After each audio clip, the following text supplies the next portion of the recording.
வாக்கு இஸ்லாத்தின் காணிக்கையான சலாத்தினை தெரிவித்துக் கொள்கிறேன். அஸ்ஸலாமு அலைக்கும் வரஹ்மத்துல்லாஹி வபரகாத்துஹு. எல்லா புகழும் வல்ல அல்லாஹ் ஒருவனுக்கே உரித்தாகட்டுமாக. ஆமீன். அவனின் அன்பும் அருளும் மக்கத்து ராஜா மதீனத்து ரோஜா நம் உயிரினும் உயிரான உயிரினும் மேலான முஹம்மது முஸ்தபா அஹ்மது முஜ்தபா ரசூலுல்லாஹி ஸல்லல்லாஹு அலைஹி வஸல்லம் அவர்கள் மீதும் அவர்களை அடியுத்தி வாழ்ந்து மறைந்து மறையாமல் இருக்கிற உத்தம சத்திய சகாபாக்கள், தாபியங்கள், தவழ தாபியங்கள், நல்லவர்கள், நாம் நம்மை சார்ந்த அத்தனை நபர்கள் மீதும் அல்லாஹ்வின் அன்பும் அருளும் என்றென்றும் குறைவின்றி நிலவட்டுமாக. ஆமீன். قال الله تعالى في القرآن الكريم والفرقان المجيد أعوذ بالله من الشيطان الرجيم بسم الله الرحمن الرحيم إن الله وملائكته يصلون على النبي يا أيها الذين آمنوا صلوا عليه وسلموا تسليما اللهم صل وسلم على رسولك سيدنا نبينا مولانا محمد وعلى آل سيدنا محمد وبارك وسلم عليه اللهم صل وسلم على رسولك سيدنا نبينا مولانا محمد وعلى آل سيدنا محمد وبارك وسلم عليه اللهم صل وسلم على رسولك سيدنا نبينا مولانا محمد وعلى آل سيدنا محمد وبارك وسلم عليه. الحمد لله. அல்லாஹ்வுடைய மாபெரும் கிருபையால் உலகம் முழுக்க நாயகம் ஸல்லல்லாஹு அலைஹி வஸல்லத்துடைய பிறந்த தினத்தை முன்னிட்டு அந்த மாதத்திலே பல்வேறு விழாக்கள், பயான் நிகழ்ச்சிகள் நடைபெற்றுக் கொண்டிருக்கிறது. அந்த வரிசையிலே அல்லாஹ் தஆலா நத்தம்பூர் பள்ளியினுடைய ஜமாத்தார்கள் மிகவும் கொடுத்து வைத்தவர்கள். ஏனென்றால் மீலாது விழாவிலே வெறும் பேச்சாளர்களோடு நிப்பாட்டி விடாமல் இந்த ஊரிலே மக்தபிலே படித்துக் கொண்டிருக்கக்கூடிய மாணவர்களுக்கு சரியான முறையில பயிற்சியும் கொடுத்து, அவர்களுக்கு ஒரு தலைப்பையும் கொடுத்து, அந்த தலைப்பிற்குள்ள தகவலை கொடுத்து மேடையில் ஏற்றி அவர்களையும் நாயகம் ஸல்லல்லாஹு அலைஹி வஸல்லத்தை பற்றி பேசுவதற்குண்டான வாய்ப்பை இந்த ஊர் மக்களும் பெற்றோர்களும் ஜமாத்தினர்களும் ஏற்படுத்தி இருப்பதை பார்க்கிற போது அல்லாஹ் கியாமத் வரைக்கும் இந்த ஊரை அஹ்லுஸ் சுன்னத் வல் ஜமாத்திலையும் நாயகம் ஸல்லல்லாஹு அலைஹி வஸல்லத்துடைய முழுமையாக பின்பற்றக்கூடிய ஊர் மக்களாக அல்லாஹ் தஆலா ஆக்கி அருள் புரிவான். அல்லாஹ் தஆலா அந்த துஆவை கபூல் செய்வானாக. அல்லாஹ்வின் நல்லடியார்களே, இன்று நாயகம் ஸல்லல்லாஹு அலைஹி வஸல்லம் அவர்களை குறித்து ஒரு தவறான கண்ணோட்டத்தை சிலர் சமூகத்தில் புகுத்திக் கொண்டிருக்கிறார்கள். நாயகம் நம்மை போன்ற ஒரு மனிதர் தானே. பல தலைப்புகளை இன்ஷா அல்லாஹ் என்னுடைய பேச்சிலே இன்ஷா அல்லாஹ் பேச இருந்தாலும் கூட அதில் ஆரம்ப கட்டமாக இன்று ரசூல் ஸல்லல்லாஹு அலைஹி வஸல்லம் நம்மை போன்ற ஒரு சாதாரண மனிதர் தானே, அவர்களும் ஒரு முஸ்லிம், நாமும் ஒரு முஸ்லிம், அவர்களும் தொழுதார்கள், நாமும் தொழுதோம் என்பதை போன்ற ரசூலை நம்மை போன்ற ஒரு மனிதராக இன்னைக்கு சிலர் மக்களிடத்திலே சொல்லிக் கொண்டிருக்கிறார்கள். ரசூல் ஸல்லல்லாஹு அலைஹி வஸல்லம் அவர்களை நம்மை போன்ற மனிதர் என்று நினைப்பதே மிகப்பெரிய தவறு. ஏனென்றால் அன்றைய காலத்தில் நபிமார்களுடைய காலத்தில் வாழ்ந்த இறை நிராகரிப்பாளர்கள் அந்த நபிமார்களை நம்மை போன்ற மனிதர் என்று சொன்னார்கள்.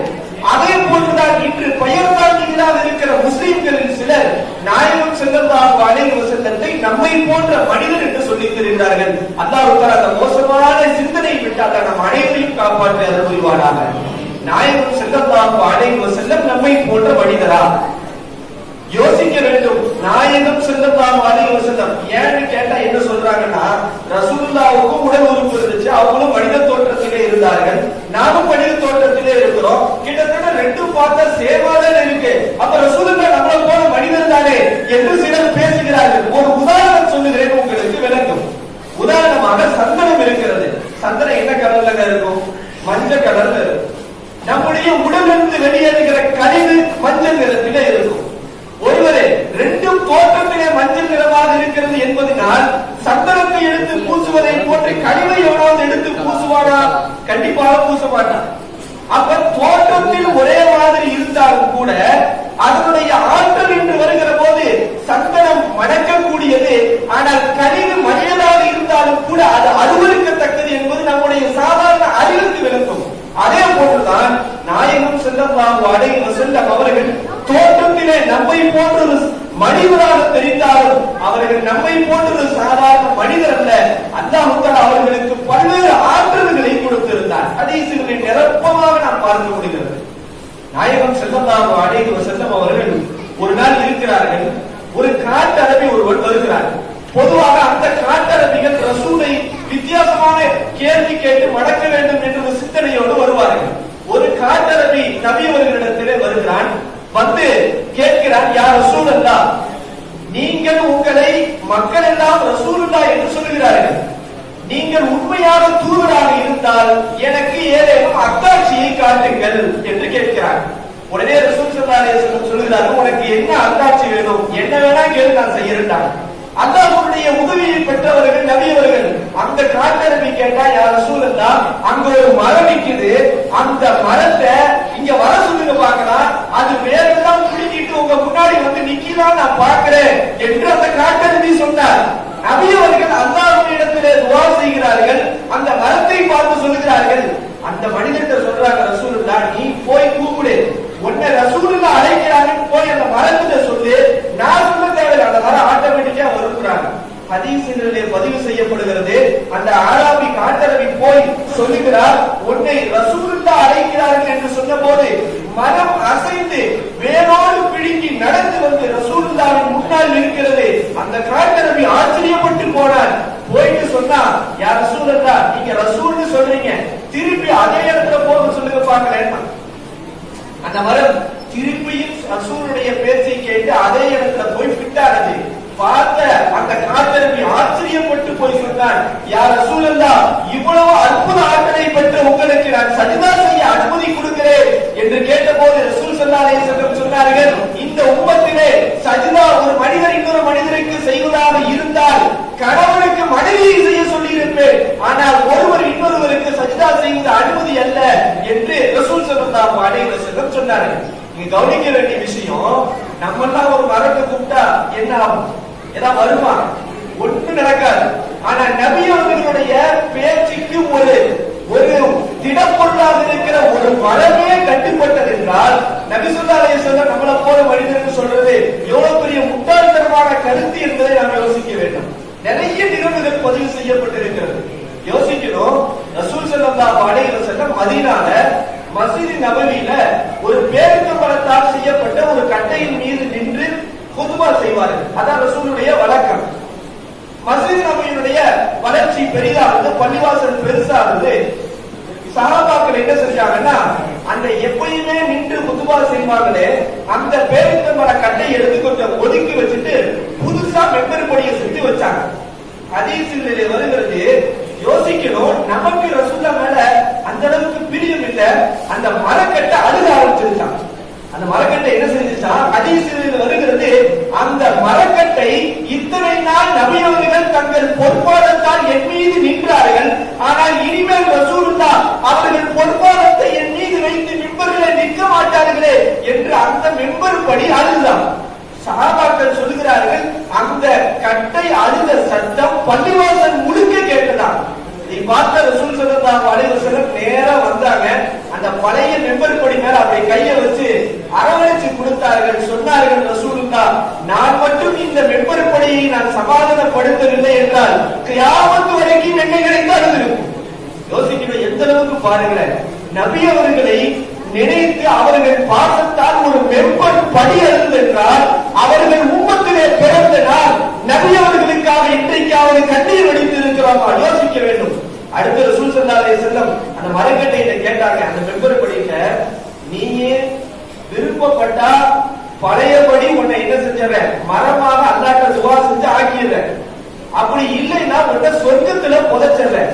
சொர்க்கத்திலே புதைத்து நீ அங்கு மரமாக வந்தால் உன்னுடைய கனியை நல்லடியார்கள் சாப்பிடுவார்கள். உனக்கு 2 சாய்ஸ் அப்படின்னு சொன்னாங்க.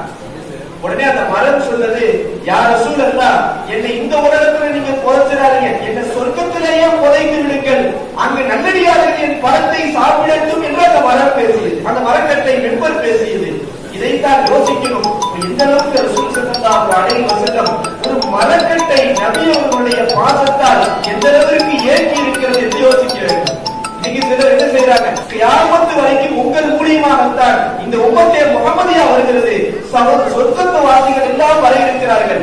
நம்ம என்னதான் தொழுகலாம், நிறைய நோன்பு வைக்கலாம், ஹஜ் நிறைய செய்யலாம், உம்ரா நிறைய செய்யலாம். உள்ளத்திலே கொள்ள வேண்டிய அபிப்பிராயம் அகீதா சரியில்லை என்றால் மிக மோசமான நிலைமைக்கு நம்ம தள்ளப்படுவோம். அப்ப ரசூல் ஸல்லல்லாஹு அலைஹி வஸல்லம் அவங்கள நம்மளை போல மனிதருக்கு சொல்றாங்க. உதாரணமா சொல்லணும்னா, ஒருத்தர் வானத்துல சூரியனை பார்க்கிறாரு, தன் கண் கொண்டை பார்க்கிறார், தன்னுடைய கண்ணால பார்க்கிறாரு. என்ன தெரியும்? சூரியன் பார்க்கும் போது சின்னதா தெரியும். சூரியனை பார்க்கும் போது சின்னதா தெரியும், நம்ம கண்களுக்கு சின்னதா தெரியுது. ஆனா உண்மையில விஞ்ஞானிகளுடைய அறிவுப்படி என்ன? பூமியை விட சூரியன் பெரியது, அதான் உண்மை. ஆனா நம்ம கண்ணால பார்த்தா சூரியன் சின்னதா தெரியுது. அப்ப நம் கண்களால் பார்த்தால் சூரியன் சிறியது. ஆனால் உண்மையில் விஞ்ஞானிகளுடைய அறிவை கொண்டு பார்க்கிற போது பூமியை விட சூரியன் பெரியது. அப்ப ஏன் நமக்கு சின்னதா தெரியுது? பூமியை விட பல ஆயிரம் கிலோமீட்டர் அந்த சூரியன் தொலைவில் இருப்பதால் பார்க்கிறதுக்கு சின்னதா தெரியுதே ஒழிய உண்மையில் சூரியன் பெரியது. இது விஞ்ஞானிகளுடைய அறிவு. ஒருத்தர் போய் சொல்றாங்க, என் கண்ணுக்கு சூரியன் சின்னதா தெரியுது, அதனால சின்னதுதான். லூசு. விஞ்ஞானிகள் என்ன சொல்றாங்க? அவங்க அறிவை கொண்டு பார், ஒரு கண்ணை கொண்டு இங்க பார்க்க முடியாது. இதே போன்றுதான் நம் பார்வையால் ரசூலை அறிய முற்பட்டால் நாம் சாதாரண மனிதர் என்றுதான் சொல்வோம். சஹாபாக்களுடைய பார்வையை கொண்டு ரசூலை பார்த்தால் ரசூலுல்லாஹ் நம்மை போன்ற மனிதர் இல்லை என்பதை திட்டவட்டமாக நாம் அறிவோம். இன்னைக்கு பாருங்க, ரசூல் ஸல்லல்லாஹு அலைஹி வஸல்லத்தை அல்லாஹ் எப்படி சிறப்புப்படுத்தி இருந்தான் என்று யோசிக்கணும். நீங்க ஊர் விட்டு ராமநாதபுரத்துக்கு இந்த மாதிரி ஒரு சிறப்பான முறையில பெற்றெல்லாம் ஒன்று கூடி இருக்கிறீர்கள். இங்கு ஒரு சில அற்புதமான, எல்லாரும் பேசுவாங்க, நிறைய தெரிஞ்ச தகவல்களையே பேசுவார்கள். நான் தெரியாத ஒரு சில அற்புதமான தகவல்களை உங்களுடைய மனதிலே பதிவு வைக்க வேண்டும் என்று ஆசைப்படுகிறேன். ரசூல் ஸல்லல்லாஹு அலைஹி வஸல்லம் அவர்களை மட்டும் அல்லாஹ் சிறப்புப்படுத்தவில்லை, ரசூலுல்லாஹ் மட்டும் சிறப்புப்படுத்தல, ரசூலோடு சேர்ந்து இருக்கிற ஒவ்வொரு பொருளையும் அல்லாஹ் சிறப்புப்படுத்தினார். ரசூலுல்லாஹ்வுடைய முடி, அவர்களுடைய செருப்பு, அவர்களுடைய வேர்வை என்று ஒவ்வொன்றையும் அல்லாஹ் தஆலா சிறப்புப்படுத்தினான். ரசூலுல்லாஹ்வுடைய முடி இருக்குது. இன்னைக்கும் உலகத்துல எத்தனையோ ஊர்கள்ல, எத்தனையோ நாடுகள்ல ரசூலுல்லாஹ்வுடைய முடி பாதுகாத்து வைக்கப்படுகிறது. காரணம் என்ன அப்படின்னா, ரசூலுடைய முடிக்கு அல்லாஹ் சில சிறப்புகளை வைத்திருக்கிறார். புகாரி முஸ்லிம்களுடைய ஹதீஸ்ல வருகிற விஷயம், ரசூல் ஸல்லல்லாஹு அலைஹி வஸல்லத்துடைய ரசூலுல்லாஹ் காலத்துல புகாரில வருது, ரசூலுல்லாஹ் உம்ராவுக்காக ஹஜ்ஜுக்காக முடியை என்ன செய்யறாங்க, சிரைக்கிற போது அப்படி ஒரு சைடு சிரைத்து தல்ஹா ரலியல்லாஹு கூப்பிட்டு சொல்லுவாங்க, இந்தாங்க கொஞ்சம் முடியை வச்சுக்கோங்க. உம்மு சலமா அவங்கள்ட்ட கூப்பிட்டு சொல்லுவாங்க, இந்த நீங்க கொஞ்சம் முடியை வச்சுக்கோங்க. சொல்லிட்டு ரசூலுல்லாஹ் சொல்லுவாங்க, இந்த முடியை சஹாபாக்களுக்கு மத்தியிலே பகிர்ந்து கொள்ளுங்கள் என்று சொல்வாங்க. ரசூலுல்லாஹ்வை பகிர்ந்து கொடுக்க சொன்னார்கள் என்றால் காரணம், நான் இந்த உலகத்தை விட்டு கபருடைய உலகத்துக்கு போய்விடுவேன், என் பின்னால் வருகிற என்னுடைய முஹிப்பீன்கள், ஆஷிகீன்கள் என் முடியாவது பார்த்துக் கொள்ளட்டும் என்று ரசூலுல்லாஹ் பங்கிட்டு கொடுத்தார்கள். எந்த அளவுக்குனா, புகாரில வருது, உம்மு சலமா நாயகிட்ட ரசூலுல்லாஹ்வுடைய முடி இருந்துச்சு, ரசூலுல்லாஹ்வுடைய மனைவி. அவங்கள்ட்ட ஒரு வெள்ளியிலான ஒரு குடுவையில ரசூலுடைய முடி இருந்திருக்கிறது. என்ன செய்வாங்கன்னா சஹாபாக்கள், தங்களுடைய சஹாபாக்களில் யாருக்காவது நோய் ஏற்பட்டால், தீர்க்க முடியாத நோய் ஏற்பட்டால், அவங்க ஒரு பாத்திரத்துல தண்ணியை கொண்டு போய் உம்மு சலமா நாயகிட்ட கொடுப்பாங்க. அவங்க என்ன செய்வாங்கன்னா, ஹதீஸ் வருகிறது, அவர் ரசூலுடைய முடியை எடுத்து அந்த தண்ணீரை முக்கி கொடுப்பார்கள். அதை குடித்து எத்தனையோ பேருக்கு நோய் நிவாரணம் ஏற்பட்டிருக்கிறது. யோசிக்கும், ரசூலுடைய முடியை பாருங்கள், இன்றைக்கும் பாதுகாத்து வைக்கப்படுகிறது.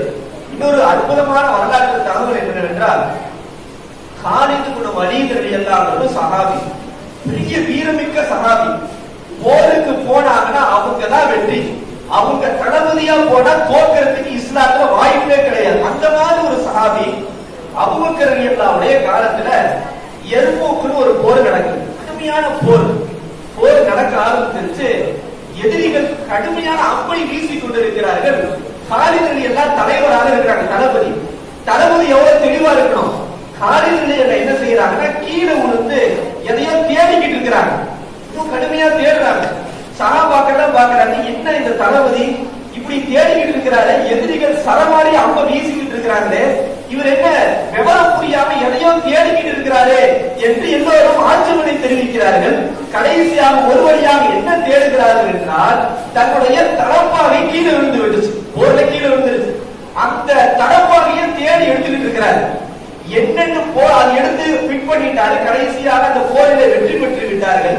போய் கேட்கிறாங்க, ஏன் என்ன தேடுறீங்க, ஏன் அந்த தலப்பாவைக்காக உயிர் போற நிலைமையில இருக்குது, நீங்க அந்த தலப்பாவையை தேடினீர்கள் என்று கேட்டபோது காலித் வலீத் ரலியல்லாஹு சொன்னார்கள், ஒரு நாள் ரசூலுல்லாஹ்வோடு நான் உம்ரா போனேன். உம்ரா செல்கிற போது ரசூலுல்லாஹ் தங்களுடைய முடியை எடுத்தார்கள். அப்பொழுது ரசூலுடைய முன்னெற்றியில் இருக்கக்கூடிய ஒரு சில முடிகளை நான் எடுத்து வைத்து பாதுகாப்பாக வைத்துக் கொண்டு நான் போருக்கு செல்கிற போது என் அணிகிற தொப்பையோடு ரசூலுடைய முடியை சேர்த்து நான் வைத்து வைத்திருக்கிறேன். நான் அதனுடைய வரக்கத்தால் போரிட சென்றால் நான் கண்டிப்பாக வெற்றி பெறுவேன். அந்த தொப்பை போரிட கீழே விழுந்துருச்சு. ஒருவேளை அந்த போரில் இருந்து அந்த தொப்பியில் இருக்கிற ரசூலுல்லாஹ்வுடைய முடிய யாராவது மிதிச்சிருவாங்களோ எனக்கு பயம். என் உயிர் போனாலும் பரவாயில்லை, நபி அவர்களின் முடியை யாரும் மிதித்து விட்டால் அது கண்ணிய குறைவாக ஆகிவிடும் என்று நான் தேடினேன் என்று காலித் வலீத் ரலியல்லாஹு சொன்னார்கள். யோசிக்கணும், இந்த அளவுக்கு பாருங்க, ரசூலுடைய முடிக்கு எந்த அளவுக்கு அவர்கள் சஹாபாக்கள் கண்ணியத்தையும் அதே நேரத்தில் அதை கொண்டு கூட அல்லாஹ் ஒரு விதமான ஷிஃபாவை வைத்திருக்கிறார் என்ற ஹதீஸிலே நாம் பார்க்க முடிகிறது. இன்னைக்கும் இருக்கு. கடந்த மீலாத் அன்று கம்பத்திலே கூட ரசூலுடைய முடி ஒரு இடத்திலே இருக்கிறது. மீலாத் அன்று இரவன்று நாங்கள் எல்லாம் ஒன்றாக கிட்டத்தட்ட 150 மாணவர்களும் ரசூலுல்லாஹ் மீது ஸலவாத்தை ஓதிக்கொண்டு அந்த நபி அவர்களுடைய முடியை போய் பார்த்துவிட்டு ரசூலுடைய செருப்பு அவர்கள் அணிந்த லெப்ட் ஹேண்ட் செருப்பு அங்க இருக்கிறது ஒரு இடத்திலே போய் கட்டு பூரித்து ஒரு ஸலவாத், அதாவது சில பொருள்கள் நறுமணம் பூசினாதான் வாசனை அடிக்கும். நான் உண்மையாக சொல்லுகிறேன், நேரிலே போய் பார்க்கிற போது அதற்கு ஆதாரப்பூர்வமாக வைத்திருக்கிறார்கள். எந்த நறுமணமும் பூசாமல் அந்த செருப்புடையும் மற்ற விஷயங்களின் மீதும் நறுமணம் அடிக்கிறது, கஸ்தூரி வாசம் வீசுகிறது. எந்த அளவுக்கு ரசூல் ஸல்லல்லாஹு அலைஹி வஸல்லத்தை அல்லாஹ் சிறப்புப்படுத்தி இருக்கிறார் என்று யோசிக்கும். அல்லாஹ் நல்லடியார்களே, இப்படி ரசூலுடைய முடிக்கு அல்லாஹ், நீங்க அல்லாஹ் நமக்கு எல்லாருக்கும் வாய்ப்பை கொடுக்க வேண்டும். இடத்திலே எங்கேயாவது ரசூலுடைய முடி இருந்தால் அதை போய் கண்டு அதை ரசூலுடைய முகப்பத்தை அதிகப்படுத்துகிற வாய்ப்பு அல்லாஹ் நம்முடைய குடும்பத்தாருக்கு, நம்முடைய ஊர் மக்களுக்கும் அல்லாஹ் தர கொடுத்தது புரிவானாக. அது மட்டுமா, முடியிலே மட்டுமா சிறப்பு, நபி அவர்கள் அணிந்த ஜுப்பாவுக்கும் அல்லாஹ் சிறப்பை வைத்திருந்தார். ஹதீஸ் பேசுகிறது, ஆயிஷா நாயகியுடைய சகோதரி அஸ்மா நாயகியிடத்தில் ரசூலுல்லாஹ்வுடைய ஒரு ஜுப்பா இருந்துச்சு. ரசூலுல்லாஹ் அணிந்து அவர்களுடைய உடலோடு சேர்ந்து இருந்த அந்த ஜுப்பா ஆயிஷா நாயகியுடைய வஃபாத்துக்கு பிறகு அஸ்மாவிடத்திலே வந்தது. ஹதீஸ் சொல்லுகிறது, எங்கள் காலத்திலே யாருக்காவது நோய்வாய்ப்பட்டால் நபி அவர்களுடைய ஜுப்பாவை தண்ணீரை முக்கி கொடுப்போம், அதை குடிப்பார்கள், உடனே நோய் நிவாரணம் ஏற்படும், அல்லாஹ் நோய் நிவாரணத்தை கொடுத்து விடுவார் என்று ஹதீஸ் முஸ்லிமிலே பதிவு செய்யப்பட்டிருக்கிறது. இன்னைக்கு இதெல்லாம் கேட்டு இதெல்லாம் சொன்னா என்ன கருத்து, முடிய பத்தி பேசிக்கிட்டு இருக்கீங்க, ஏன்னா முடியலாம் ஒரு சாதாரண பொழுதானே, அவன் என்ன நீங்க என்னமோ கப்சாவா அடிச்சுக்கிட்டு இருக்கீங்க, கப்சா அடிப்பதில்லை, ஹதீஸிலே தெளிவாக பதிவு. இன்னைக்கு ஏன் இந்த மக்கள்கிட்ட பேசாம அப்படிலாம் இருக்குமா, இப்படிலாம் இருக்குமா, முடியில போய் சிறப்பு இருக்குமா, சுப்பால போய் சிறப்பு இருக்குமா, அவங்க செருப்புல சிறப்பு இருக்குமா, அல்லாஹ் ரசூலையும் சிறப்புப்படுத்தினார், அவர்களோடு சேர்த்து இருக்கிற பொருளையும் சிறப்புப்படுத்தினார். இந்த பத்தி தகவலை உலமாக்கள் மற்றவர்கள் பேசாமல் இப்படிலாம் இருக்குமா என்ற ஒரு கேள்வி மக்களிடத்துல வந்துருச்சு. அதான் உண்மை இருக்கிறது. இந்த மாதிரி எக்கச்சக்கமான தகவல்கள் ஹதீஸுகளிலே தெளிவாக இருப்பதை நம்மால் பார்க்க முடியும். இப்ப ரசூலுடைய ஜுப்பாவுக்கு அந்த அளவுக்கு சிறப்பு இருப்பதை நாம் ஹதீஸிலே பார்க்கிறோம். ரசூல் ஸல்லல்லாஹு அலைஹி வஸல்லம் அவங்க கைப்பட்ட துணி கூட என்ன செய்யறதில்லை, நெருப்பு எரிக்கிறது இல்லை. ஒரு நாள் அனஸ் ரலியல்லாஹு விருந்தாளிகள் வந்திருக்கிறாங்க, சஹாபாக்கள், பெரிய பெரிய தாபியீன்களை விருந்துக்கு அழைச்சிருக்கிறாங்க. விருந்துக்கு ஒரு துணி விரிச்சிருக்கிறாங்க, சுப்ரால அழுக்கா இருக்கு, பயன்படுத்தி அழுக்கு, அதை சுத்தம் செய்யணும்.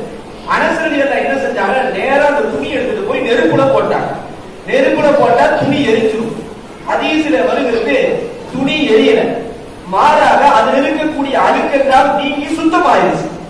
அனஸ் ரலியல்லாஹு ஆச்சரியமா வந்தவங்க கேட்டாங்க, என்ன அனஸ், துணியை துவைக்கிறதுனா தண்ணியில துவைப்பாங்க, நீ நெருப்புல போடுற அது எரியல, மாறாக சுத்தமாகுது, வித்தியாசமா இருக்குது, இது என்ன ஆச்சரியம் என்று கேட்ட போது அனஸ் ரலியல்லாஹு சொன்னார்கள், ரசூலுல்லாஹ்வுக்கு 10 வருஷம் பணிவிடை செய்த சஹாபி அனஸ். 10 வருஷம் பணிவிடை செஞ்சிருக்காங்க. அல்லாஹ் தஆலா சொர்க்கத்தில் அது போன்ற நசீபை நம் அனைவருக்கும் அல்லாஹ் தஆலா கொடுத்தல் புரிவானாக. நபி அவர்களுக்கு பணிவிடை செய்கிற வாக்கியம் எவ்வளவு பெரிய வாக்கியம். அனஸ் ரலியல்லாஹு சொல்றாங்க, ரசூலுல்லாஹ் எங்க வீட்டுக்கு நிறைய நேரம் விருந்துக்கு வந்திருக்கிறாங்க. விருந்துக்கு வருகிற போது இந்த சூறாவை விரிப்பேன். நபி அவர்களுடைய கரமும் அவர்களுடைய வாயும் பலமுறை இந்த துணியிலே பட்டிருக்கிறது.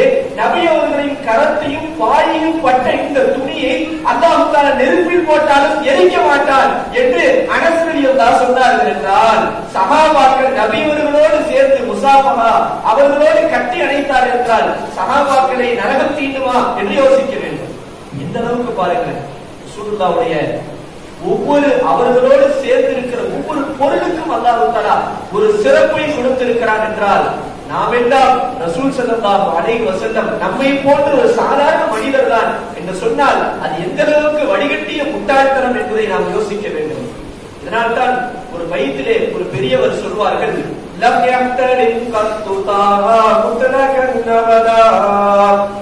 அவர்கள் தங்களுடைய வாழ்நாளில் ஒருமுறை கூட தூக்கத்திலே கடினம் ஏற்பட்டதில்லை. பொதுவாக ஒரு மனுஷன் இருந்தா ஒரு குறிப்பிட்ட வயசுல ஆணா இருந்தாலும் சரி பெண்ணா இருந்தாலும் சரி சில கனவுகளின் காரணமாக கடினம் ஏற்படுவது யதார்த்தம். நபி அவர்கள் வாழ்நாளிலே ஒருமுறை கூட அவர்களுக்கு கடினம் ஏற்பட்டதே இல்லை என்று பதிவு செய்யப்பட்டிருக்கிறது. அது மட்டுமல்ல,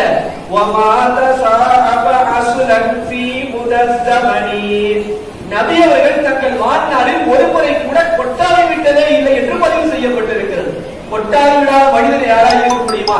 நேரத்தை கொஞ்சம் ஓவர் வேலையா இருந்தாலே ஊழியே கலைஞர் மாதிரி நாம் கொட்டாவி விடுகிறோம். நபி ஸல்லல்லாஹு அலைஹி வஸல்லம் உம்மத்தையே கட்டி ஆண்டவர்கள், ஆனால் ஒருமுறை கூட கொட்டாவி விட்டதில்லை என்று ஹதீஸ் சொல்லுகிறது. அது மட்டுமல்ல,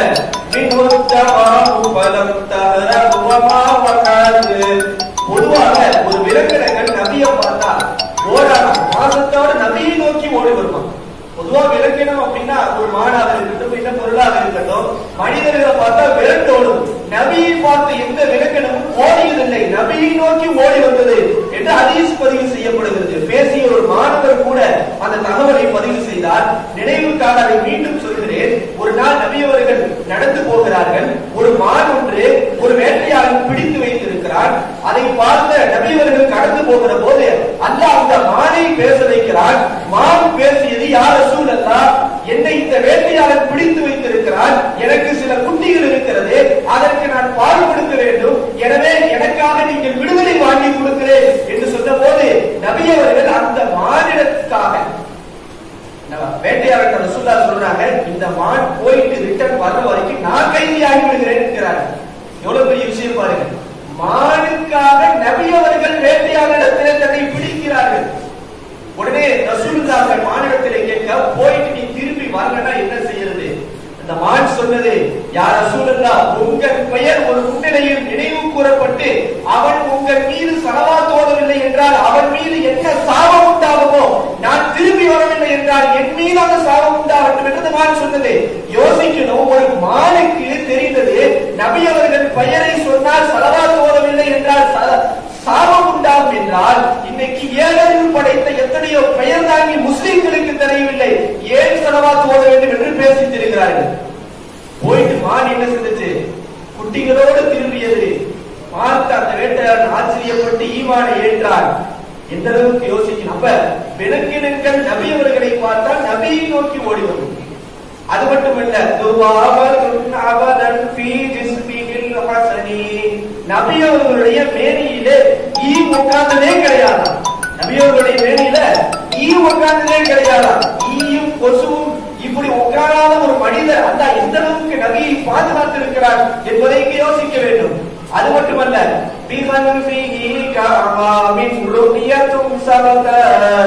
ரசூலுல்லாஹ் பொதுவா பின்னாடி திரும்பி பார்க்கணும், என்ன செய்வோம்? முழுசா திரும்புவோம். நபி ஸல்லல்லாஹு அலைஹி வஸல்லம் முன்னாடி பார்த்துக்கிட்டு திரும்பாமலேயே பின்னால் என்ன நடக்கிறது என்று சொல்வார்கள் சஹாபாக்கள். அப்ப முன்னால் இருந்து கொண்டு பின்னால் இருக்கிற விஷயத்தை நபி அவர்கள் சொல்கிற ஆற்றலை அல்லாஹ் அவர்களுக்கு கொடுத்திருந்தான். அது மட்டும் இல்லைங்க, இந்த திருவிழாதத்தி சித்யாலாமி முக்ததனி நபி ஸல்லல்லாஹு அலைஹி வஸல்லம் பிறக்கும் போது கத்னா செய்யப்பட்டவர்களாக பிறந்தார்கள். பிறக்கும் போது என்ன செஞ்சாங்க? கத்னா செய்யப்பட்டு பிறந்திருக்கிறார்கள். ஏன்? உலகத்தின் நபி அவர்களின் மறைவிடத்தை எந்த மனிதனும் பார்க்க கூடாது என்று விரும்பிய அந்த பிறக்கிற போதே நபி அவர்களை கத்னா செய்யப்பட்டவர்களாக பிறக்க வைத்திருக்கிறார். எந்த அளவுக்கு சிறப்பை பாருங்கள். அல்லாஹ் தஆலா இத்தகைய மனித புனிதராக இருக்கிற நபி ஸல்லல்லாஹு அலைஹி வஸல்லத்தை நம்மை போன்ற மனிதர் என்று நினைக்கிற ஒரு மோசமான எண்ணத்தை விட்டு அல்லாஹ் நம்மையும் நம்முடைய சந்ததிகள் அனைவரையும் அல்லாஹ் தஆலா காப்பாற்றி அருள் செய்வானாக. ஆக அல்லாஹ் நல்லடியார்களே, இத்தகைய நபி ஸல்லல்லாஹு அலைஹி வஸல்லம் அவர்கள் விஷயத்தில் நாம் செய்ய வேண்டிய ஒரு 3 விஷயம். அவர்கள் மீது அதிகம் அதிகம் ஸலவாத்துகளை பொழிவது, அதிகம் அதிகம் அவர்கள் மீது ஸலவாத்தை பொழிவது. இன்னைக்கு என்ன ஆயிடுச்சுன்னா, ஸலவாத் அப்படின்னாலே அது அவங்களுக்கு சிலருக்கு அலர்ஜியா போச்சு. உதாரணமா வாங்குக்கு முன்னாடி சில இடங்கள்ல ஸலவாத் ஓதுறாங்க. ஒரு பெரிய குற்றம் எல்லாம் கிடையாது, விருப்பப்பட்டா ஓதிக்கலாம், ஓத விருப்பம் இல்லையா பிரச்சனை இல்லை, உடனே வர்றாங்க. வாங்குக்கு முன்னாடி ஏன் நீங்க ஸலவாத் ஓதுறீங்க, ஒரு பெரிய விதத்தா போச்சு, நீங்க நரகத்துக்கு தான் போவீங்க. இப்படி சிலர் ஸலவாத் ஓதினால் நரகமா, என்ன ஆச்சரியம். வாங்குக்கு முன்னால் ஸலவாத் ஓதலாமா ஓதக்கூடாதா விருப்பம் இருந்தால் ஓதிக்கொள், ஆனால் அதையே நரகத்திற்குண்டான வழிகாட்டும் என்று சொன்னால் இது எந்த அளவுக்கு உம்மத்து மோசமான நிலைமையிலே போய்கொண்டிருக்கிறது என்று யோசிக்க வேண்டும். இதனால்தான் பெரியார்கள் சொல்வார்கள், அஹ்லு சுன்னத் வல் ஜமாஅத்தினுடைய அடையாளமே என்னன்னா நபியவர்கள் மீது அதிகம் அதிகம் ஸலவாத் ஓதுவது. அதான் அடையாளம், அதுதான் ஒரு முஸ்லிமுடைய அடையாளம். ஏன் ஹதீஸ் அதைத்தான் சொல்லுகிறது. உங்களுக்கு அற்புதமான ஒரு ஹதீஸை நான் சொல்லுகின்றேன். ரசூல் ஸல்லல்லாஹு அலைஹி வஸல்லம் சொன்னார்கள், இன்னல்லாஹ வக்கர பி கபரி மலக்கன், அல்லாஹ் என் கபருக்கு ஒரு மலக்கை சாட்டி இருக்கிறான். ரசூலுல்லாஹ்வுடைய கபர்ல ஒரு மலக்கு இருக்கிறாங்க.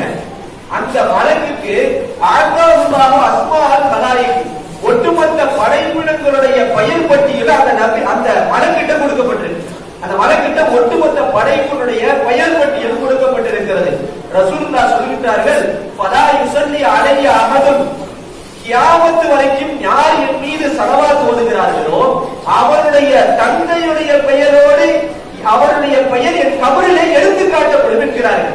உதாரணமாக உங்கள ஒருத்தர் ஸலவாத் ஓதுனா ரசூலுல்லாஹ்வுடைய கபரிலே எப்படி எடுத்து காட்டப்படும் என்றால், இன்னாருடைய மகன் இன்னார் யார் ரசூலுல்லாஹ் உங்கள் மீது ஸலவாத் ஓதினார் என்று எடுத்து காட்டப்படும். உதாரணமாக உங்களுடைய தந்தை மௌத்தாகி கபரிலே அடக்கப்பட்டிருக்கிறார், ஏதேனும் பாவத்தினால் வேதனை செய்யப்பட்டுக் கொண்டிருக்கிறார். மகனாகிய நீங்கள் ரசூல் மீது ஸலவாத் ஓதுகிற போது அந்த ஸலவாத் ஓதுவதன் மூலமாக உங்களுடைய தந்தையுடைய பெயர் ரசூலுடைய கபருக்கு எடுத்து காட்டப்படும். ஒருவேளை அதன் பொருட்டால் உங்கள் தந்தையுடைய கபரை அல்லாஹ் சொர்க்க பூஞ்சோலையாக ஆக்கினான் என்றால் எந்தவித சந்தேகம் இல்லை, அல்லாஹ் உங்கள் அத்தகைய நம்முடைய பெற்றோர்களுடைய கபரை அல்லாஹ் சொர்க்க பூஞ்சோலையாக ஆக்கி அருள் புரிவானாக.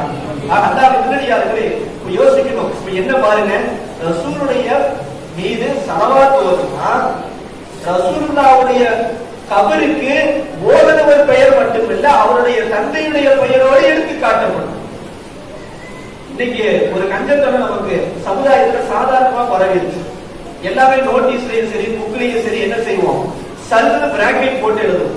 இது யதார்த்தமாக மாறி போன ஒரு செய்தி.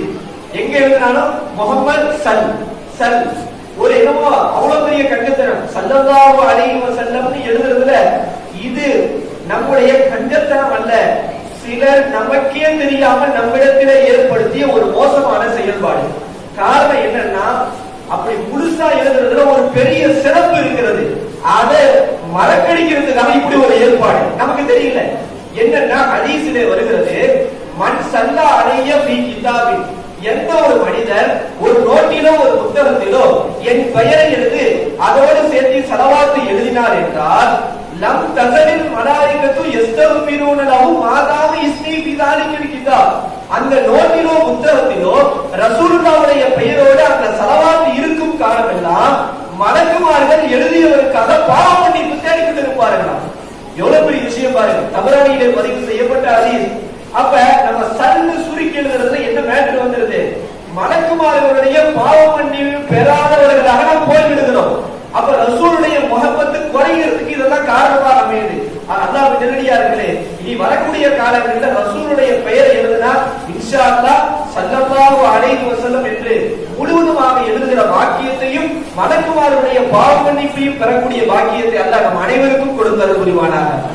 இதனால எந்த அளவுக்குன்னா, வரலாற்றுல எழுதுனாங்க, இந்த உலகத்துல முதல்ல ரசூலுடைய பெயருக்கு பக்கத்துல ஸலவாத்தை சுருக்கி எழுதுனுடைய கை சூப்பி போய்விட்டது என்று எழுதுகிறார். வரலாற்று எழுதுறாங்க, ஸல்லல்லாஹ் அப்படின்னு அரபியிலேயே சுருக்கி எழுதுற வழக்கத்தை சிலர் கையாட்டார்கள். முதலில் எழுதிய அந்த மனிதருக்கு கை சூப்பியது என்று என்று வரலாறுகளிலே பதிவு செய்யப்பட்டிருக்கிறது. அல்லாஹ் நல்லடியார்களே, ஸலவாத்துல் அவ்வளவு சிறப்புகளை அல்லாஹ் கொட்டி வைத்திருக்கிறார். ஆனா இன்னைக்கு ஸலவாத் ஓதுகிற விஷயத்திலே மிக சோம்பேறித்தனமாக இருக்கிறோம். அல்லாஹ்வுடைய கிருபையிலே எங்களுடைய விலாலி அரபிக் கல்லூரி கிட்டத்தட்ட 25 நிறுவனங்கள் தமிழகம் முழுக்க இருக்கிறது. பெண்கள் கல்லூரி, அதே மாதிரி ஹிப்ஸ் ஸ்கூல் என்று இந்த 12 நாளும் 24 மணி நேரமும் ஸலவாத் மஜ்லிஸ் ஏற்பாடு செய்யப்பட்டிருக்கிறது. கம்பத்தில் எங்களுடைய மதரசாவிலேயும் 24 மணி நேரம் ஸலவாத். எப்படின்னா 5 பேரா கிட்டத்தட்ட நைட்டு ஓதிக்கிட்டே இருப்பாங்க. 1 மணி நேரத்துக்கு ஒரு ஷிஃப்ட் மாறும். இப்படி தொடர்ந்து 12 நாளும் நிமிடம் விடாமல், ஒரு நிமிடம் இல்லாமல் 24 மணி நேரம் ஸலவாத் எங்கள் மதரசாவிலும் எங்கள் கிளை நிறுவனங்கள் எல்லாவற்றிலையும் ஓதுகிற நசீபை அல்லாஹ் தஆலா கொடுத்தார். வரக்கூடிய காலங்களிலே வரும் மீனாதுகளிலே அது போன்ற மஜ்லிஸ் நம் ஊர்களிலும் அல்லாஹ் தஆலா ஏற்பாடு செய்கிற தௌஃபீக்கை கொடுக்கும். சாதாரண விஷயம் இல்லைங்க. இந்த மாதிரி நம்ம ஒரு ஏற்பாடை செய்து ஸலவாத் 24 மணி நேரம் நம்முடைய பெண்களும் ஆண்களும் ஓதிக்கொண்டே இருந்தால் நம் ஊர் மறுமையிலேயும் சரி, மலக்குமார்கள் வானத்திலேயும் சரி, நம் ஊரை பிரகாசமான ஊராக பார்ப்பார்கள். அல்லாஹ் அத்தகைய பிரகாசமான ஊராக நம் ஊரை அல்லாஹ் ஆக்கி அருள் புரிவானாக. அல்லாஹ் நல்லடியார்களே, ஸலவாத்தில் அவ்வளவு விஷயங்கள் அல்லாஹ் அடக்கி வைத்திருக்கிறார். இந்த சிறப்புகளை பத்தி பேசுறது இல்ல, சாதாரணமாக விட்டு சென்று விடுகிறார்கள். இந்த அளவுக்கு சஹாபாக்கள் இருந்திருக்காங்கன்றத பாருங்க. உபை இப்னு கஅப் ஒரு சஹாபி ரசூலுல்லாஹ்ட்ட வந்தாங்க. வந்து சொன்னாங்க, யா ரசூலல்லாஹ், அல்லாஹ்ட்ட துஆ செய்யறதுக்கு ஒரு டைம் நான் ஒதுக்கி இருக்கேன். அந்த துஆ செய்யற டைம்ல உங்களுக்கு ஸலவாத் ஓதுறதுக்கு எவ்வளவு டைம் ஒதுக்கணும்னு கேக்குறாங்க. உடனே ரசூலுல்லாஹ் சொல்றாங்க, உங்களால எவ்வளவு டைம் ஒதுக்க முடியுமோ துஆல அவ்வளவு டைம் எனக்கு ஒதுக்குங்கன்றாங்க. உடனே அந்த சஹாபி சொன்னாங்க, யா ரசூலல்லாஹ், என்னுடைய துஆவுக்குரிய நேரத்துல கால்வாசி பகுதி ஸலவாத்துக்காக ஒதுக்குகிறேன் அப்படின்னாங்க. இது போதுமா யா ரசூலுல்லாஹ் கேட்டப்ப ரசூலுல்லாஹ் சொன்னாங்க, நீங்க விருப்பப்பட்டா கொஞ்சம் அதிகப்படுத்திக்கோங்க. உடனே அந்த சஹாபி சொன்னாங்க, யா ரசூலுல்லாஹ், பாதி ஸலவாத் பாதி துஆ போதுமா யா ரசூலுல்லாஹ் கேட்டாங்க. ரசூல் ஸல்லல்லாஹு அலைஹி வஸல்லம் சொன்னாங்க, இன்னும் கொஞ்சம் அதிகப்படுத்துறேன்னா அதிகப்படுத்திக்கோங்க, அது உங்களுக்கு நல்லதுன்னாங்க. உடனே அந்த சஹாபி சொன்னாங்க, துஆவுடைய நேரத்துல முக்காவாசி ஸலவாத் கால்வாசி துஆ போதுமா யா ரசூலுல்லாஹ் கேட்டாங்க. உடனே ரசூல் ஸல்லல்லாஹு அலைஹி வஸல்லம் சொன்னாங்க, நீங்க விருப்பப்பட்டால் இன்னும் கொஞ்சம் அதிகப்படுத்திக் கொள்ளுங்கள் என்றார்கள். ரசூல் ஸல்லல்லாஹு அலைஹி வஸல்லம் அந்த சஹாபி சொன்னார்கள், யா ரசூலல்லாஹ், என் துஆ முழுக்க உங்கள் மீது ஸலவாத்தாக நான் ஆக்கிக் கொள்கிறேன் என்றார்கள். ரசூல் ஸல்லல்லாஹு அலைஹி வஸல்லம் திருப்பி பதில் சொன்னார்கள், உங்கள் தேவை நிறைவேற்றப்படுவதற்கும் உங்கள் பாவம் மன்னிக்கப்படுவதற்கும் இதுவே போதுமானது என்று ரசூலுல்லாஹ் அறிவிப்பு செய்தார்.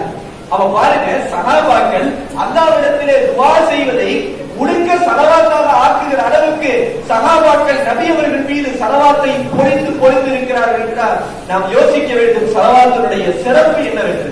அல்லாஹ் தஆலா அதிகம் ஸலவாத்துகளை ஓதக்கூடியவர்கள் அல்லாஹ் தஆலா ஆக்கி மலக்குமார்கள் படைசூழ நம்முடைய ஊர் மக்களுக்கு அல்லாஹ் பாதுகாப்பாக அல்லாஹ் ஆக்கி அருள் புரிவானாக.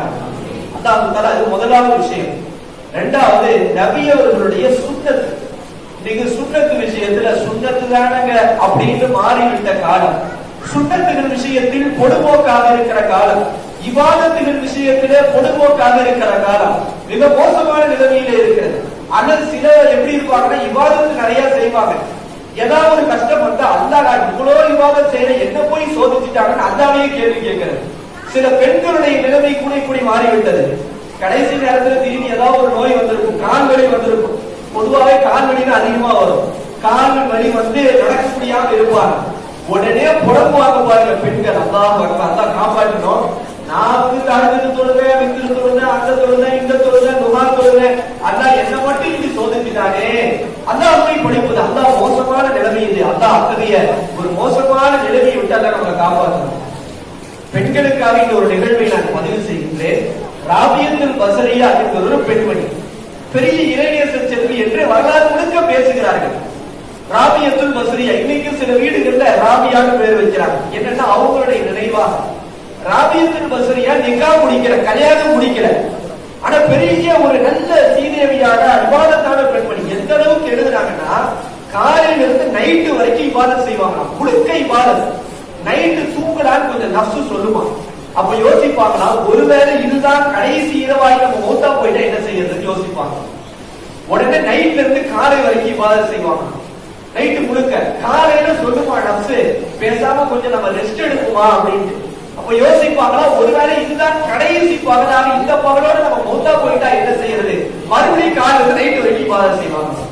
இந்த அளவுக்கு பாருங்க. ராபியத்துல் பஸ்ரியா இன்னும் எழுதுகிறார்கள், ராபியாவின் வரலாற்றிலே ஒவ்வொரு தினமும் இரவு 1000 ரக்காத்துகள் தொழுவாங்க.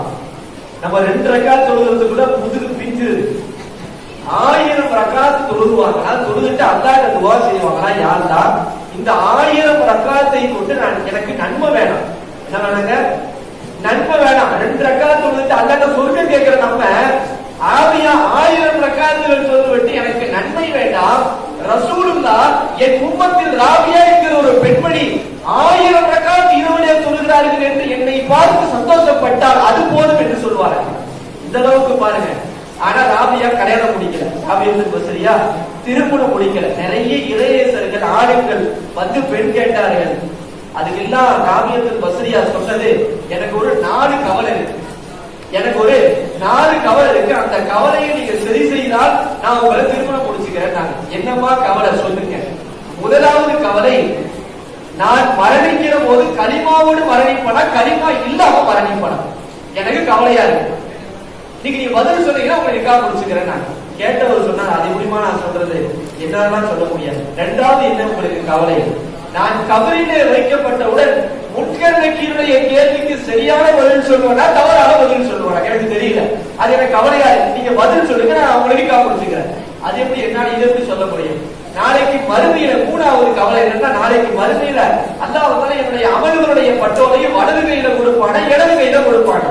நல்லவர்களுக்கு வலது கை, கெட்டவர்களுக்கு இடது கை. எனக்கு ரொம்ப கவலையா இருக்கு. இதுக்கு நீங்க சொன்னீங்கன்னா உங்களை நிக்காஹ் முடிச்சுக்கிறேன். இதுவும் என்னால சொல்ல முடியாது. 4வது என்னமா கவலை, நாளைக்கு அல்லாஹ் மறுமையிலே ராபியா நீ சொர்க்கத்துக்கு போ என்று சொல்வானா, ராபியா நீ நரகத்துக்கு போ என்று சொல்வானா என்று கவலையாக இருக்கிறது என்று சொன்ன போது அந்த கேட்ட இறைநேசர் சொன்னாங்களா, உங்களை இந்த உலகத்தில் எவ்வளவு நிக்காஹ் முடிச்சுக்க முடியாது போயிட்டாங்க. யோசிக்கணும். இரவு முழுக்க இபாதத், பகல் முழுக்க இபாதத். அது மட்டுமல்ல, இபாதத்தை கொண்டு நபி அவர்கள் என்னை பார்த்து மகிழ்ச்சி அடைந்தால் போதும் என்கிற உயர்ந்த சிந்தனையோடு இருந்த ராபியத்துல் பஸ்ரியா தன் கடைசி நிலைமை என்னவாக இருக்கும் என்று பயந்தார்கள் என்றால், நாம் செய்கிற அறகுறை இபாதத்துகளை வைத்துக் கொண்டு அல்லாஹ்விடத்திலே சொர்க்கத்தை கேட்டால் இது எவ்வளவு பெரிய வடிகட்டிய முட்டாள்தனம் என்று யோசிக்க வேண்டும். அல்லாஹ் அவனின் ரஹமத்தின் காரணமாக நம் எல்லோரையும் அல்லாஹ் சொர்க்கவாசியாக ஆக்கி அருள் புரிவானாக. அல்லாஹ் நல்லடியார்களே, இப்போ சுன்னத்தை பற்றி பேசுகிறோம். அப்ப சுன்னத்து விஷயத்துல இன்னைக்கு அந்த அளவுக்கு பொதுபோக்காக போயிடுச்சு. இன்னைக்கு என்னன்னா, ஒரு சிலர் என்ன மாதிரி கருத்தை மக்கள்கிட்ட போதிக்க ஆரம்பிச்சுட்டாங்கன்னா, இறைநேசர்கள் சொல்றாங்க. அவங்கன்னா யாராவது ரோட்ல போற ஏதோ ஒரு பிச்சைக்காரன், தப்பு அடிக்கிறவன், ஆடை சரியா போடாதவன், இவங்க தான் இறைநேசர் சொல்றாங்க அப்படின்னு சிலர் பேசுவது. இறைநேசர்களை பற்றிய நாம் பேச வேண்டிய அவசியம் இல்லை. இங்க சொல்ல வேண்டிய விஷயம் என்னவென்றால், ஒருவன் அல்லாஹ்வின் நேசத்தை பெற வேண்டும் என்றால் அவன் என்ன செய்ய வேண்டும், அதான் இந்த விஷயம். நபி அவர்களினுடைய சுன்னத்தை 100% ஃபாலோ பண்ணுகிறவதா அவங்க தான் அல்லாஹ்வுடைய இறைநேசத்தை பெற முடியும். முன்னால் வாழ்ந்த சிலர் அப்படித்தான் இருந்தார்கள். வரலாறுகளே நாம் தெளிவாக தெரிகிற விஷயம். ஷிபிலி ரஹ்மத்துல்லாஹி அலைஹி என்கிற ஒரு இறைநேசர் கடைசி நேரத்துல சக்கராத்துல படுத்து கிடக்குறாங்க. இன்னும் கொஞ்ச நேரத்துல ரூமுக்கு போகும்போது சொன்னாங்க தன்னுடைய பணியாளர்கிட்ட, எனக்கு தொழுகைக்கு உதவு செய்யற மாதிரி கொஞ்சம் உதவு செஞ்சு விடுங்க அப்படின்னா. உடனே அந்த பணியாளர் உதவு செஞ்சு விட்டார். உதவு செஞ்சுக்கிட்டே இருக்கும் போது தாடிய கோதை கழுவுதல் சுண்ணத்தை அவர் செஞ்சு விட மறந்துட்டார். முடியாத நிலை, சக்கராத்துடைய நிலையை பற்றி ஹதீஸ் பேசுகிறது. உயிருள்ள ஆடை தலைகீழே தொங்க விட்டு அதை உயிரோடு அந்த தோலை முடித்தால் எப்படி துடிப்பானோ அதே போன்று உடல் ரூவை கைப்பற்றும் போது ஒரு மனிதன் துடிப்பானோ. அல்லாஹ் அத்தனையும் ஒரு மோசமான சக்கராத்துடைய எழுதி விட்டு நம்மளை காப்பாற்ற புரிவானாங்க. அந்த நேரத்துல ஷிபிலி ரஹ்மத்துல்லாஹி தாடிய கோதிகளோடு சுண்ணத்தை அவர் மறந்து விட்டுட்டார். பணியாளர் அப்படியே கையை பிடித்து தாடி அப்படியே கோதி அந்த சுண்ணத்தை ஃபாலோ பண்றாங்க. அவரை ரூபு பிரித்திருக்கிறார். யோசிக்கணும், கடைசி நிமிடத்தில் கூட நபி அவர்களின் சுண்ணத்தை விட மாட்டேன் என்று இருப்பவர்கள் தான் இறைநேசர்களாக ஆக முடியும். அத்தகைய மனிதர்களாக நாமும் அல்லாஹ் நம்முடைய சந்ததிகளையும் ஆக்குவானாக. பாருங்க, இவ்வளவு அற்புதமான செய்தி. வரலாற்றுல ஒரு அற்புதமான ஒரு மனிதரை பற்றி ஒரு தகவல். ஹாத்தமுல் அசம் அப்படின்னு ஒரு பெரிய மனிதர் இருந்தார். பெரிய ஆளு, பெரிய இறைநேசராக பேசப்பட்டவர். அசம் அப்படின்னா செவிடன் அர்த்தம். என்னங்க செவிட்ட ஹாத்தம் அவங்களுக்கு பேர் வரலாற்றுல. என்னடா செவிட்ட ஹாத்தம்? ஏன்னா எப்படி இருந்திருக்காங்க பாருங்க. ஒரு நாள் உட்கார்ந்து இருந்தாங்க. ஒரு பெண்மணி ஒருத்தர் ஒரு மசாயில் சட்டத்தை கேட்கறதுக்கு வந்திருக்கிறாங்க. அப்படி முன்னாடி வந்து சட்டம் கேட்டுட்டு இருக்கும் போது அந்த பெண்மணிக்கு சட்டமா காத்து பிரிஞ்சிருச்சு. சட்டமா காத்து பிரிச்சு நமக்கு அந்த மாதிரி பிரிச்சுன்னா ஒரு மாதிரி அசிங்கமா போயிடும்.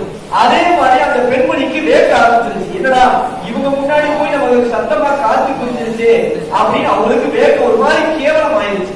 இதை உணர்ந்து கொண்ட ஹாத்தம் ரஹ்மத்துல்லாஹி என்ன செஞ்சாங்கன்னா, அவங்களுக்கு மனசுல கவலை வரக்கூடாதுன்றதுக்காக செவிடு மாதிரி சத்தமா சொல்லுமா எனக்கு காதுல கேட்கல அப்படின்னா. நல்லா கேட்டுச்சு, இருந்தாலும் எனக்கு சத்தமா சொல்லுங்க ஒண்ணு கேட்கறேன்னா. அப்பதான் அந்த பெண்மணிக்கு ஒரு ஆறுதல். ஓ இவங்களுக்கு காது சரியா கேட்காத போல இருக்கு, அப்ப நமக்கு காதுக்கு இருந்து இவங்களுக்கு கேட்கிற போல இருக்கு. வரலாற்றில் எழுதுறாங்க, அந்த பெண்மணி மௌத்தாகிற வரைக்கும் இந்த ஹாத்தம் செவிடாகவே இந்த உலகத்தில் நடித்துக் கொண்டிருந்தாங்க. எவ்வளவு பாருங்க, ஒரு முஸ்லிமுடைய ஒரு மனதை எந்த அளவுக்கு நோவினைப்படுத்தி விடக் கூடாது என்பதிலே திட்டவட்ட முடிவாக இருந்திருக்க.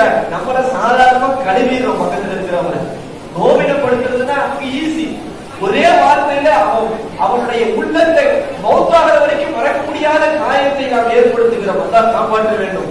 என்ன பாருங்க, ஹாத்தமுல் அசம் இவங்களுடைய வரலாற்றில் எழுதுறாங்க, ரொம்ப பேருதான தொழுகைக்காக கிட்டத்தட்ட ஒரு மனிதர் வந்து அவங்கள்ட்ட கேட்கிறாங்க, நீங்க எப்படிங்க தொழுகுறீங்கன்னு கேட்டாங்க. அவங்க சொன்னாங்கன்னா, தொழுகைக்கு நான் 2 உது செய்வேன்னா. என்னடா ஒரு உது தான் செய்வோம், இவங்க 2 உதுன்றாங்க. என்னங்க 2 உது? உள்ளத்திற்கு ஒரு உது, உடலுக்கு ஒரு உது. உடலுக்கான உது தண்ணீரை கொண்டு செய்வது, உள்ளத்திற்கான உது பாவ மன்னிப்பு தேடிவிட்டு நான் அல்லாஹ்விடத்தை முன்னிலையிலே வந்து தொழுகையிலே நிற்பேன். சரி எப்படிங்க தொழுகிறீங்க? நான் என்ன செய்வேன்னா, தக்பீர் கட்டுகிற போது என்னுடைய எண்ணம் இருக்குன்னா, எனக்கு நேரம் காபத்துல்லா இருப்பதாக நான் நினைத்துக் கொள்வேன். எனக்கு கீழே சிராத்துல் முஸ்தகீம் பாலம் இருப்பதாக நினைத்துக் கொள்வேன். எனக்கு வலது பக்கம் சொர்க்கம் இருப்பதாகவும் இடது பக்கம் நரகம் இருப்பதாகவும் நினைத்துக் கொள்வேன். மலக்குள் போட்டு என் பின்னாடி நின்று நாத்தனை இதுதான் உனக்கு கடைசி தொழுக, முடிச்சோடும் ஒரு ரூலை கைப்பற்ற போகிறேன் என்று மலக்கு ரெடியாக இருப்பதை போன்ற எண்ணத்தோடு நான் தொழுகிறேன். கடைசியாக தொழுது பிடித்து விட்டு நான் நினைப்பேன், அல்லாஹ் என் தொழுகையை ஏற்றுக்கொள்வானா ஏற்றுக்கொள்ள மாட்டானா என்று நினைப்பேன். வந்தவர் கேட்டாரா, எத்தனை வருஷமாக இந்த மாதிரி தொழுகிறேன்? 30 வருஷமா சொன்னாங்களா. 30 வருஷம் தொழுகைய நான் கலா செய்த போல இருக்கு, நான் தொழுக முடியுமா? திடீர் அழுகிறாங்க, பயங்கரமா கதறி கதறி அழுகிறாங்க. வந்தவங்க எல்லாம் கேட்டாங்க, ஏன் போய் இப்படி அழுகிற? கேட்டப்போ சொன்னாங்கன்னா, என் குழந்தைங்க மூத்தா போயிருச்சுன்னா ஊரே வந்து ஆறுதல் சொல்லி இருக்கும். எனக்கு ஒரு வக்து ஜமாத்து மிஸ் ஆயிருச்சு, ஒரு வக்து ஜமாத்து எனக்கு மிஸ் ஆயிருச்சு.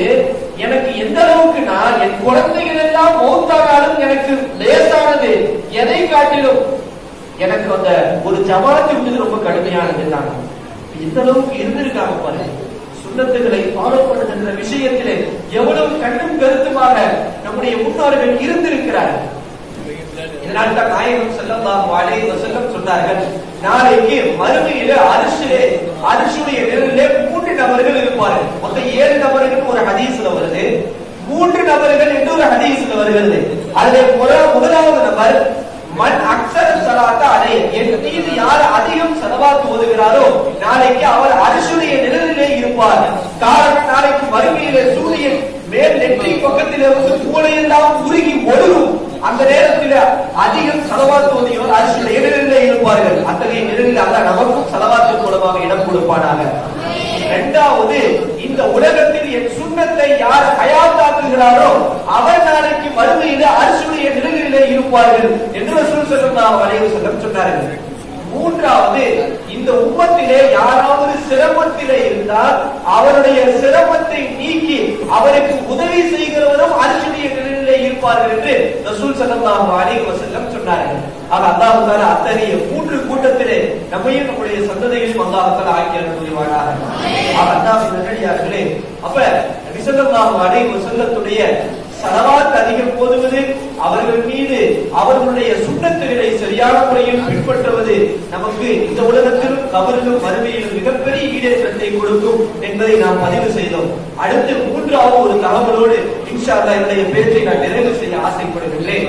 மூன்றாவது, இன்னைக்கு சில என்ன சொல்றாங்கன்னா, ஹஜ்ஜுக்கு போனா மக்காவுக்கு மட்டும் போயிட்டு வந்தா போதுங்க, மதீனால போய் தியானம் செய்யணுன்ற அவசியம் என்னங்க இருக்குது? இப்படி சிலர் கூட்டமாக தெரிகிறார்கள், ஹஜ் சர்வீஸை நடத்துகிறார்கள். இப்படி ஹஜ் சர்வீஸை நடத்தி கொண்டு, உம்ரா சர்வீஸை நடத்தி கொண்டு ரசூலுல்லாஹ் தியானம் செய்யணுன்ற அவசியம் கட்டாயம் இல்ல என்று பேசுகிறார்கள். அல்லாஹ் காப்பாற்ற வேண்டும். நபி அவர்களை மதீனா நகரிலே சென்று சந்திக்கிற வாக்கியம் எவ்வளவு பெரிய வாக்கியம் ஹதீஸ் பேசுகிறது. நாயகம் ஸல்லல்லாஹு அலைஹி வஸல்லம் சொன்னார்கள், மன் ஸார கப்ரி வஜபத் லஹு ஷஃபாஅத்தி, யார் என் கபரை மதீனாவிலே வந்து சந்திக்கிறாரோ அவருக்கு என்னுடைய பரிந்துரை கட்டாயமாகிவிட்டது என்றார்கள். அது மட்டும் சொல்லலைங்க, இரண்டாவது சொன்னாங்க ரசூல் ஸல்லல்லாஹு அலைஹி வஸல்லம், மன் ஸாரனி பஅத மௌதி ஃபகஅன்னமா ஸாரனி ஃபீ ஹயாத்தி, ஒருத்தர் நான் மௌத்தான பிறகு மதீனாவிலே வந்து என்னை சந்தித்தால் அவன் இந்த உலகத்தில் நான் உயிரோடு இருக்கும்போது சந்தித்ததை போன்று என்றார்கள். சஹாபியாக முடியாது, ஆனால் சஹாபாக்கள் எந்த நன்மையை பெற்றார்களோ அல்லாஹ் தஆலா மதீனா சென்று நபி அவர்கள் ரௌதாவிலே நின்று சலாம் சொல்லி அவர்களை சந்திக்கிற போது சஹாபாக்களுக்கு அல்லாஹ் கொடுத்த நன்மையும் பூரிப்பையும் அல்லாஹ் நமக்கும் கொடுப்பான். அல்லாஹ் அத்தகைய நசீபை நம் அனைவருக்கும் அல்லாஹ் தஆலா கொடுத்தருள் புரிவானாக. மதீனாவுக்கு சென்று நபி அவர்களை சந்திப்பது சாதாரண விஷயமா? இவ்வளவு அற்புதமான விஷயம். மதீனாவிலே சென்று நபி அவர்களுடைய ரௌதா பகீல அடக்கப்பட வேண்டும் என்று எத்தனை பேர் ஏங்குகிறார்கள், எத்தனை பேர் தவிக்கிறார்கள். கடைசியிலே மதீனாவிலே சென்று மௌத்தாய் பகீல அடக்கப்பட்டால் எவ்வளவு பெரிய ஒரு பாக்கியம் என்று எத்தனையோ பேர் ஏங்கிக் கொண்டிருக்கிறார்கள். காரணம் என்ன? ஹதீஸ் அப்படி சொல்கிறது. ரசூல் ஸல்லல்லாஹு அலைஹி வஸல்லம் சொன்னார்கள், யார் மதீனாவிலே மரணித்து அங்கு அடக்கம் பெறுகிறார்களோ அவர்கள் நாளைக்கு மறுமையிலே என்னோடு சேர்ந்து சொர்க்கத்திலே போவார்கள். யோசிக்கணும், கோடி கோடி கோடி கோடி மக்கள் தொகையில நம்ம எப்படி நபியோடு நெருங்கி போவது? எப்படி நம்மளால நெருங்க முடியும்? மதீனாவின் பகீல் அடக்கப்பட்டால் முடியும். காரணம் என்னன்னா, மறுமையில் சூர் ஊதப்பட்டோட எல்லாம் அழிச்சிடும். ரெண்டாவது மறுபடியும் சூர் ஊதப்படும்போது எல்லாம் முதல்ல ரசூலுல்லாஹ் கபர்ல இருந்து எந்திரிச்சு வெளியே வருவாங்க. அடுத்து அபூபக்கர், அடுத்து உமர், நேரா 3 பேரும் போய் பகீலுடைய கபர்ஸ்தான்ல அடக்கப்பட்டிருக்கிற எல்லோரையும் ஒன்று சேர்த்துக் கொள்வார்கள். அதற்கு பிறகுதான் உலகத்தில் இருக்கிற எல்லா இடத்திலிருந்தும் கபரிலிருந்து எந்திரித்து ஒன்று சேர்வார்கள். அப்ப நாம் பகீலே அடக்கப்பட்டால் நமக்கு நபி அவர்களுடைய நெருக்க மறுமையிலே கிடைக்கும். இதனால்தான் பெரியார்கள் நாளைக்கு மதீனால போய் நம்ம மூத்தாகணும்னு ஆசைப்படுறாங்க. அல்லாஹ் தஆலா அத்தகைய நசீபை நமக்கு கொடுத்தருள் புரிவானாக. பலமுறை எண்ணிலடங்கா முறை நபி அவர்களை மதீனாவுக்கு சென்று சந்திக்கிற வாக்கியத்தையும் அவர்களின் முன்னிலையில் நின்று சலாத் சொல்லி அவர்களுடைய பதில் சலாத்தை பெறக்கூடிய வாக்கியத்தையும் அல்லாஹ் தஆலா நம் அனைவருக்கும் கொடுத்தருள் புரிவானாக. அல்லாஹ் நல்லடியார்களே, இன்னும் நிரப்பமாக பேச வேண்டியிருக்கிறது. பல மணி நேரங்கள் பேசினாலும் பேசி முடியாத அந்த அளவுக்கு தகவல்களும் விஷயங்களும் நிறைய நிரப்பமாக இருக்கிறது. இங்கே கடைசியாக நான் சொல்ல வருகிற செய்தி, அல்லாஹ் ஒரு பெரிய ஒரு வாய்ப்பை இந்த ஊர் மக்களுக்கு கொடுத்திருக்கிறார். நத்தம்பூர் பள்ளியின் சார்பாக நடத்தப்படுகிற இந்த மக்தப் மதரசா இன்னும் மிக சிறப்பாக நடக்க வேண்டும். வரக்கூடிய காலங்களிலே இது ஒரு மதரசாவாக உருவெடுத்து பல நூற்றுக்கணக்கான மாணவர்களை உருவாக்குகிற ஒரு கேந்திரமாக அல்லாஹ் தஆலா இந்த ஊரை ஆக்கணும். இன்னைக்கு பாருங்க, கம்பத்துல நம்ம 1 வருஷமா மதரசா நடத்தி கொண்டிருக்கிறோம். விராடியார் மீட்பருடைய கிளை 1 வருஷத்திற்கு முன்னதாக அங்க போய் ஜாயின் ஆச்சு. அல்லாஹ்வுடைய கிருபையில இன்னைக்கு 150 மாணவர்கள் அங்க ஓதி கொண்டிருக்கிறார்கள்.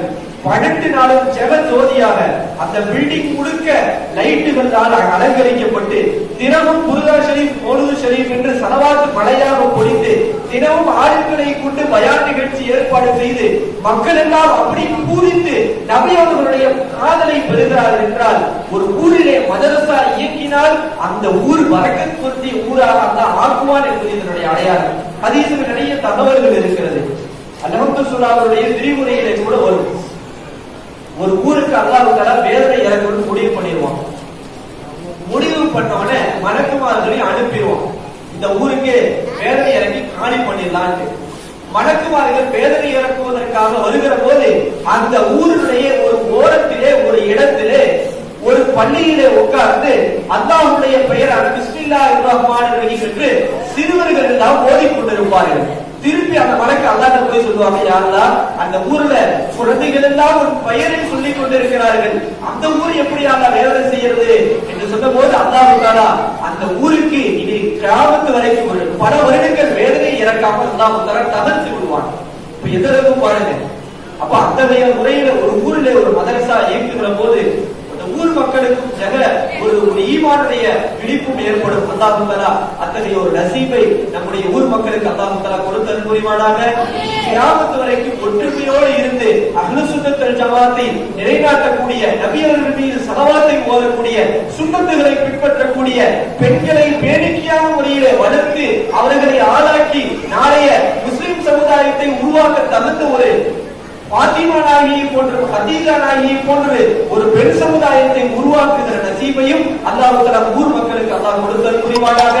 அல்லாஹ் இன்று நடக்கிற இந்த மீலாத் விழாவை போன்று அல்லாஹ் கியாமத் வரைக்கும் அவருடைய ஊர் மக்களுடைய எண்ணிக்கை அல்லாஹ் அதிகப்படுத்தி மிக பிரம்மாண்டமாக வருடத்திற்கு வருடம் அல்லாஹ் தஆலா இந்த விழாவை அதிகப்படுத்தி பிரம்மாண்டமாக்கி நபி அவர்களுடைய பாசத்தையும் அல்லாஹ் தஆலா நமக்கு கொடுத்து இந்த உலகத்திலே மரணிக்கிற போது கலிமா லா இலாஹ இல்லல்லாஹ் முஹம்மதுர் ரசூலுல்லாஹ் இந்த திருக்கலிமாவை முடிந்தவர்களாக நாம் மறுமையிலே இதை எப்படி ஒன்று சேர்ந்திருக்கிறோமோ அதே போன்று நாளைக்கு மறுமையிலே சொர்க்கத்திலே நபி அவர்களோடு ஒன்று சேர்ந்து, அது மட்டுமல்ல நபி அவர்களோடு சொர்க்கத்திலே ஒன்று சேர்ந்து அல்லாஹ்வை நாளைக்கு சொர்க்கத்திலே சந்திக்கிற நசீபை அல்லாஹ் நமக்கும் கியாமத் வரைக்கும் வரக்கூடிய நம்முடைய சந்ததிகளுக்கும் அல்லாஹ் தஆலா கொடுத்தல் புரிவானாக.